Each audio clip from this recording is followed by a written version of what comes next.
皆さんこんにちは、ひとみです。いつもご覧くださりありがとうございます。今日は我が家の収納付きソファーベッドとその収納方法をご紹介したいと思います。このソファーベッドは以前一度動画でご紹介したことがあるんですが、今回この収納スペースの中身を見直そうと思っていますので、ソファーベッドのご紹介とどれぐらいの量が収納できるのかとか、どんな風に収納しているのかといったことも合わせてご紹介したいと思っています。これからソファーやソファーベッドの購入を考えていらっしゃる方や、将来購入を検討する可能性のある方、将来的に買い替えのある方にも参考になればと思っていますので、ごゆっくりご覧ください。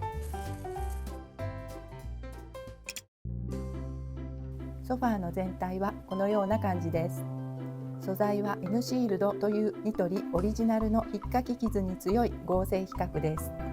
この N シールドは本当に傷がつきにくくて、我が家には小さな子どもたちがたくさん遊びに来ましたが、6年近く使って未だに目立った傷はほとんどありません。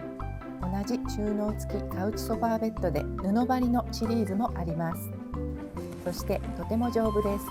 今言いました通り、我が家には小さな子どもたちがたくさん遊びに来て、ソファーの上でジャンプもたくさんしていましたが、6年近く経った今でも目立った感じはなく、しっかりしています。クッションは肉厚で、クッション単体でも使えますので、コスパもいいと思います。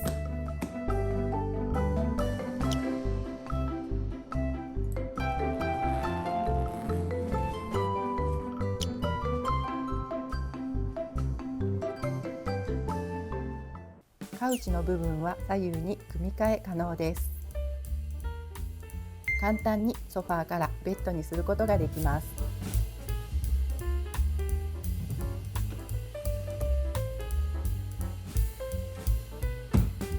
これは息子が小学4年生の時の画像ですが、小学生でも簡単にベッドにすることができます。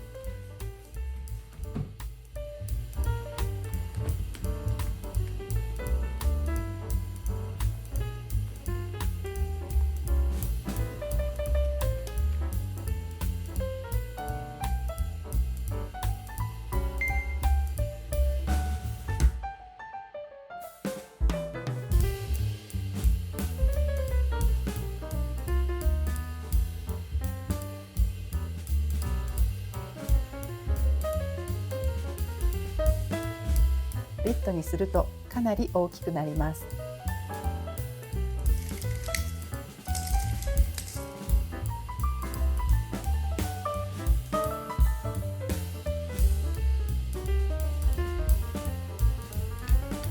幅が130センチありますので、ベッドとしてはかなり広々していますね。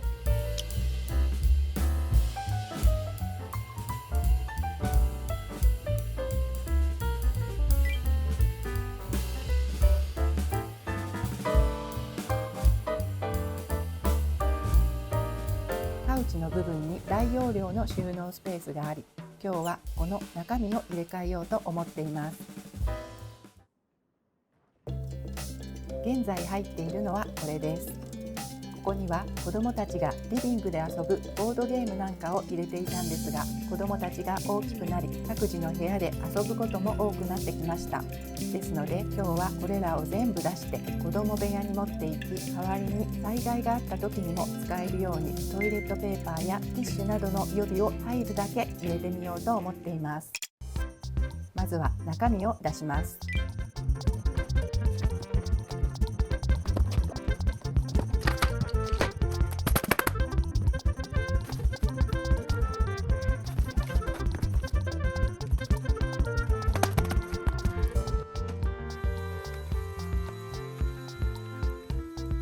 これだけのものが入っていました。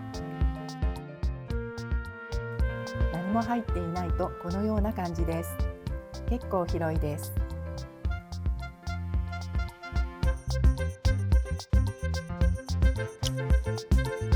約122センチ、58センチ、深さ18センチです。では収納していきます。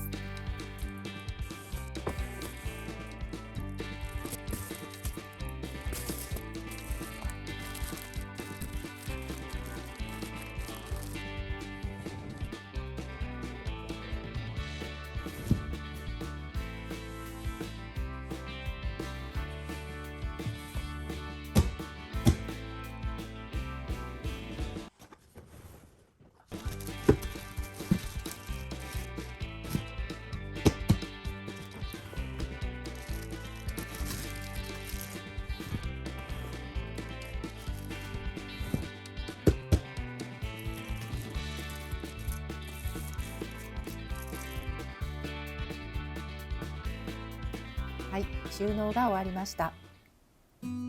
結局スコッティのティッシュ5個セットが10セット入りました。2段重ねはできませんでした。バラして詰めればもう少し入りそうですね。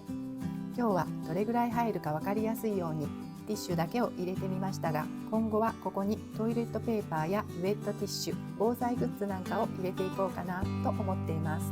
ここにまとめておけばいざという時に安心ですよね。これだけの収納場所を新たに作るのってとても難しいと思いますので、この収納スペースは貴重だと思います。